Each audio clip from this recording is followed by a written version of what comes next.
Sutera, saya Idrina Insyirah dan EO Studio. Pada hari ini, SMK Putrajaya Presin 81 telah mengadakan Hari Penetapan Target SPM bagi pelajar tingkatan 5 untuk meningkatkan semangat dan motivasi dalam menghadapi peperiksaan SPM yang akan datang. Jadi, mari sama-sama kita saksikan.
Kini, kita bersama penerima anugerah lonjakan sarjana yang membanggakan.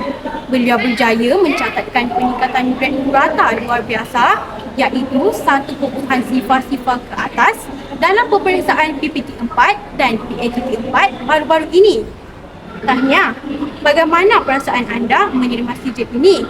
Dan adakah anda memang menjangkakan peningkatan grade setinggi 1.0 dan ke atas? Saya berasa sangat happy tapi takut jugalah sebab cikgu-cikgu semua dah expect tinggi untuk SPM. Sejujurnya saya tak sangka pun yang saya dapat grade tinggi macam ni. Tapi berkat usaha, berkat doa ibu bapa saya, cikgu-cikgu yang tolong saya berjaya dapat markah tinggi ni. Saya harap SPM nanti markah saya makin meningkat. Terima kasih atas perkongsian yang sangat membakar semangat. Tahniah sekali lagi. Teruslah memacu kejayaan menuju SPM 2026. Kita jumpa lagi di Puncak Jaya. Seterusnya, kita bersama penerima sijil A1 High Flyer. Ini adalah pengiktirafan eksklusif buat kumpulan murid Enlight yang disasarkan untuk menguasai kecemerlangan dalam SPM 2026 nanti.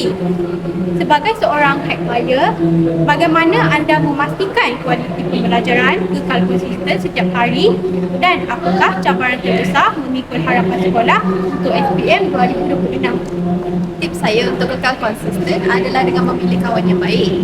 Kemudian lakukan kelas bersama-sama ataupun pembelajaran ekstra bersama-sama. Kemudian untuk cabaran sekolah ialah sekolah A1 ni mempunyai pelbagai jenis program dan agak susah untuk buat jadual dia. Jadi kami perlu mengurus masa dengan lebih baik. Akhir sekali, harapan saya adalah untuk mencapai target yang telah ditetapkan dan banggakan ibu ayah. Terima kasih atas perkongsian tadi. Semoga kita semua terinspirasi untuk terus menyerajui inovasi dan memacu kecemerlangan akademik masa hadapan. Syabas. Terima kasih. Seterusnya, kita bersama penyerma sijil dan lencana bintang sekolah. Anugerah ini melambangkan keunggulan sahsiah serta akademik murid. Mari kita kenali pemilik lencana berprestij ini. Tahniah, boleh kongsikan rahsia disiplin anda sehingga terpilih menerima anugerah ini dan bagaimana lencana ini memotivasikan anda untuk menjadi teladan kepada murid lain. Saya cakap dalam bahasa Inggeris. Okay, so first of all, I have no secret.